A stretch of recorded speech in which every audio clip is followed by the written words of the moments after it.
बहुत ध्यान से सुनो, बहुत यही हमारा तो बल है। इनका नाम पाप रूपी समुदाय के जो पिशाच है उनके नष्ट करने के लिए है। एक बार जिसने 4 प्रदक्षिणा कर ली प्रभु श्री हरि की, प्रिया प्रीतम की, नरक नहीं जाएगा।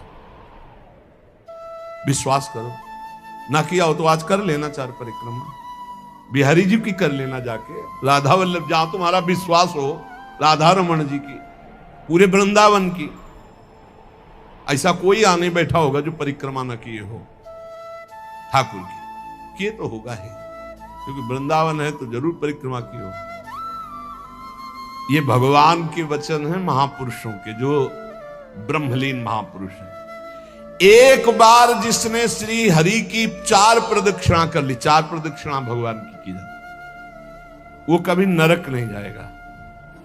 कर लेना भैया प्रदक्षिणा, जिन्होंने ना किया हो तो कर लेना।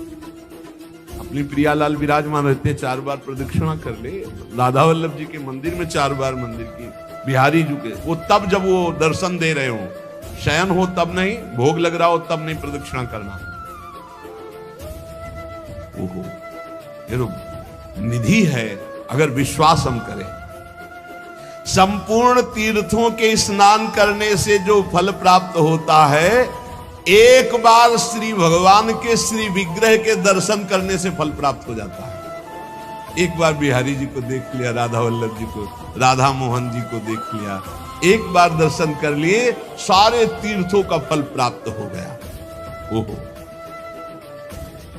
जो प्रभु का नाम जप कर रहे हैं, सारे अनुष्ठानों का फल प्राप्त हो गया। बोले पुरस्चरण गायत्री अनुष्ठान, महामृत्युंजय मंत्र, अमुक सब का अनुष्ठान का फल प्राप्त हो गया जो नाम जप कर रहे हैं।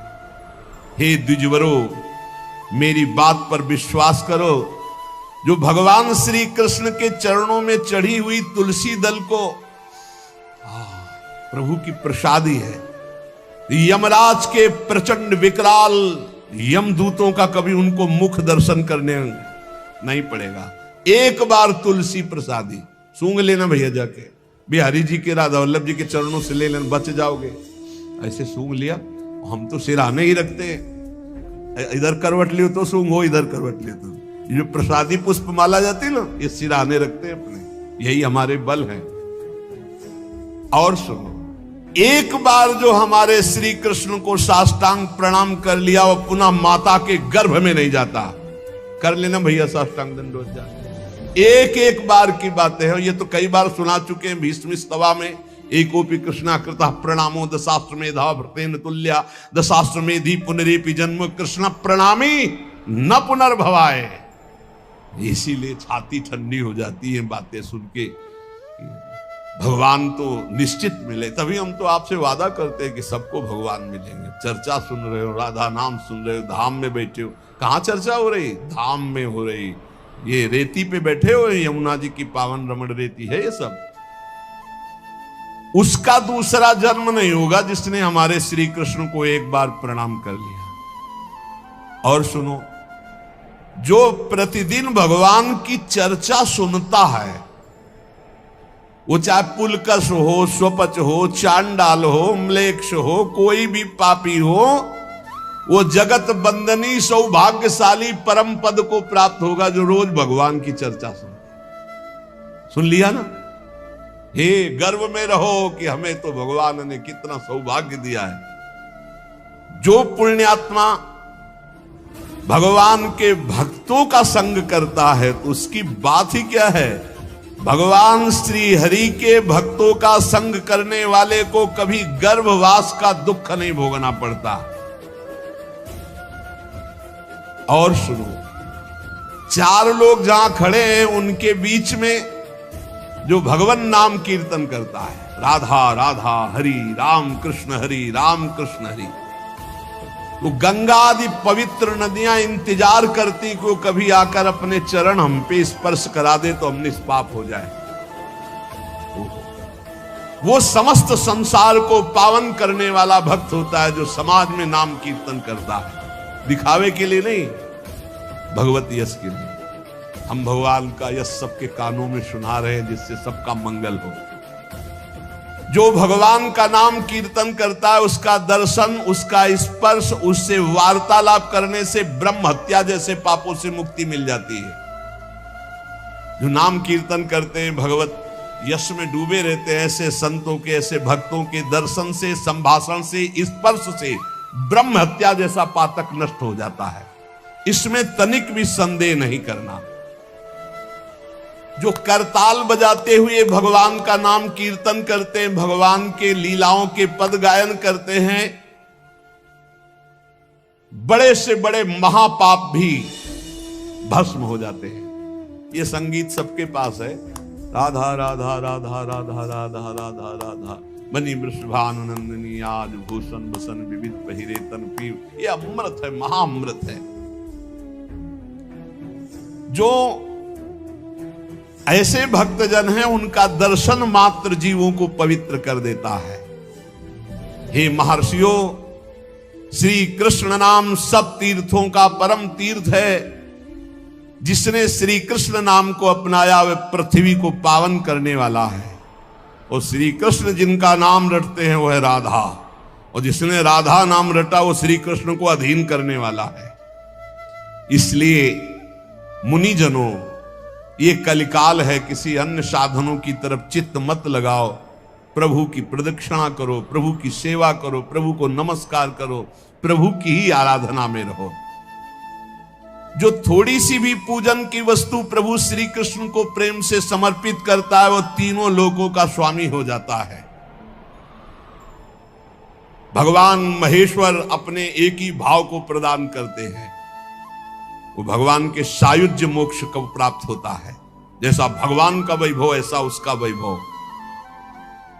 जो पुनर्जन्म संसार में ना चाहता हो, वो अविनाशी परमात्मा जिनका चरणामृत महादेव जी भी अपने मस्तक पर धारण करते हैं, उन श्री कृष्ण को जो पुकारता रहता है, स्मरण करता रहता है, उसका पुनर्जन्म नहीं होता।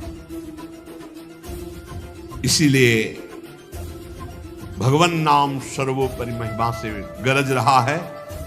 पतितः स्खलिताश्चारतः छुत्वा वा विवशो ब्रुवन् हरेनम इत्युच्चैर मुच्यते सर्व पातकम। गिरते समय, फिसलते समय, दुख आते समय, छींकते समय ऊंचे स्वर से बोल उठे हरे नमः, श्री हरे नमः, बोले सब पापों से मुक्त हो जाता है। कितना बढ़िया भगवान के नाम की ना रुपया लगता है, ना पवित्र पवित्रता की बात है, बस नाम जपे जाओ, आनंद ही आनंद है।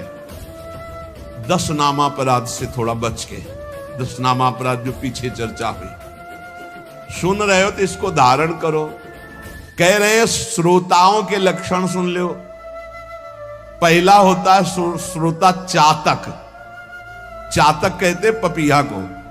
जैसे बादल से बरसा सीधे चोंच में लिया और पान कर गया, उसी प्रकार जो श्रोता वक्ता के मुख की तरफ एकाग्र दृष्टि से देखता रहता है और जो शब्द निकलते हैं उनको पकड़ा पी गया अंदर, उसे चातक श्रोता कहते हैं।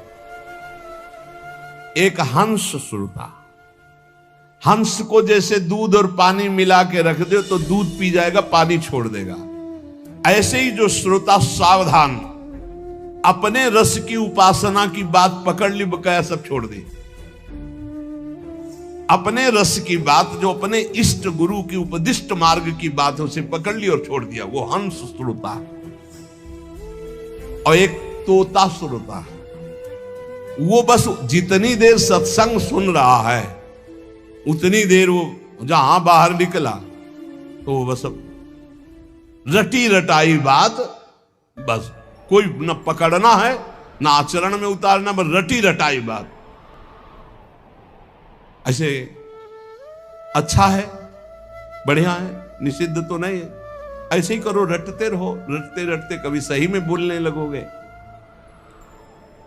ऐसों के पास जब दूसरे लोग आते हैं तो उपदेश ही शुरू करते हैं। सत्संग में ऐसा ऐसा ऐसा, ये भी बुरा नहीं, पर बात ये कि उतारना उसको पाई भर नहीं है। केवल इधर से सुना, उधर से तोता की तरह, रट्टू तोता की तरह सुना दिया, आचरण में उतारना नहीं। पर ठीक है, समय सार्थक गया सुनने का और समय सार्थक गया बोलने का। तीसरा है मछली श्रोता।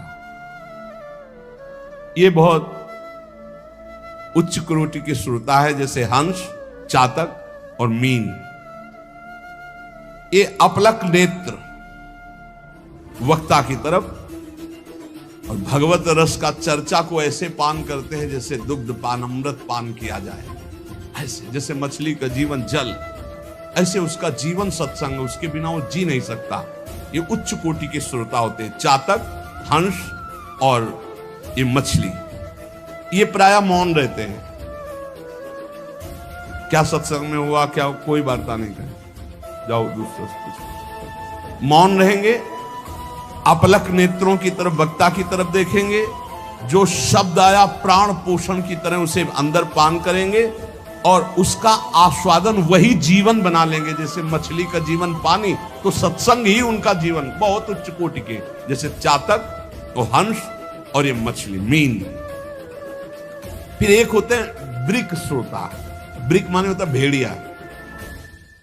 भेड़िया श्रोता कैसे होते हैं? ये सत्संग के बीच में विघ्न डालने वाले होते हैं। कुछ ऐसे आवाज करना जिससे सबको विघ्न पड़ जाए। यहां तो अगर एक बार आवाज की तो दोबारा आवाज करने के लिए अंदर प्रवेश ही नहीं होगा, इसलिए आवाज करने आने आती नहीं। प्राय ऐसे होते हैं। तो अच्छा, मान लो बीच में भगवान नाम से हो रही चर्चा, अब जोर से आप कोई नाम उच्चारण करें तो सबको विक्षेप पड़ेगा। तो जो सत्संग के बीच में डरावने प्रयोग करे उसे भेड़िया श्रोता कहते हैं, कि जो सत्संग में विघ्न डाल दे। ये प्रायः मूर्ख स्वभाव के होते हैं, इनको पकड़ना कुछ होता नहीं है। एक दो बार बात भी करने लगेंगे, ऐसा ये तो कहो बहुत शासन है, नहीं मोबाइल से भी बात कर सकते हैं, ऐसा होता रहता है। ये बीच बीच में सत्संगी जनों को उद्विग्न करते रहते हैं। और सकिलो ना आगे, मतलब ऐसे उसको किसी तरह विघ्न पहुंचाना, तो इन्हें ब्रिक श्रोता कहते हैं, भेड़िया श्रोता कहते हैं, जो सत्संग में विघ्न डालते हैं। और एक भुरुंड जाति का पक्षी होता है, भुरुंड। उसका क्या होता है? वो केवल शिक्षाप्रद वाक्यों को पकड़ता है और दूसरों से भनाता है, उसे भुरुंडी श्रोता कहते हैं। भुरुंडी, आज ये सुना ऐसे, अब वो छाप मारेगा दूसरों के ऊपर जा जा करके, लेकिन अपने आचरण में नहीं लाना, केवल वो शब्द पकड़ रहा है दूसरों के ऊपर छाप मारने के लिए। और एक होते हैं वृष श्रोता। वृष कहते हैं बैल को, कि उसके सामने चाहे मीठी बात हो, चाहे अंगूर डालो, चाहे भूस डालो, उसको खाने से मतलब है। तुम संसार की बात कहो, प्रपंच की बात कहो, भोग की बात कहो, कृष्ण की बात कहो, राम की बात कहो, केवल सुनने से मतलब है। उसको कोई मतलब नहीं कि किसकी चर्चा हो रही। ये बैल श्रोता होते हैं। जैसे बैल है, अंगूर डालो, चाहे भूस डालो, चाहे कोई, उसको खाने से मतलब, वो सुन रहा है। हंस श्रोता अलग चीज है, वृष श्रोता। फिर ऊंट श्रोता, उष्ण। ये क्या होता है? अच्छी बात को छोड़ करके ये कांटे वाली चीजें खाना पसंद करता है। ऊंट जो है ना, बम्बूल, ये सब ऐसे, नीम, बम्बूल ऐसे। तो जो उष्ट प्रकार के ऐसे स्वभाव वाले श्रोता होते हैं, वो विपरीत बातें पकड़ते हैं। मतलब हर बात का विपरीत अर्थ लेकर के उसको प्रचार प्रसार करना। तो ये उल्टी बात पकड़ते हैं। ये उल्टी बात पकड़कर संसारियों को भ्रम में डालते हैं कि मैं सुन के आया, कुछ नहीं। कई तरह की ऐसी बातें। और एक होते दरिद्री श्रोता, बहुतायत होती है। तो भक्ति, महारानी, ज्ञान और वैराग्य सब सभा में आते हैं महात्मा, तो दरिद्रता भी आती है कि हमको भी तो जगह मिलनी चाहिए। तो उसको जानते हो कहां जगह दी गई? दरिद्री श्रोता के पास। कौन दरिद्री श्रोता है? रात भर सोता है, फिर सत्संग में आके श्रोता नहीं, फिर भी सोता है। बोले है तो श्रोता पर रहता है सोता। कैसे सोता है?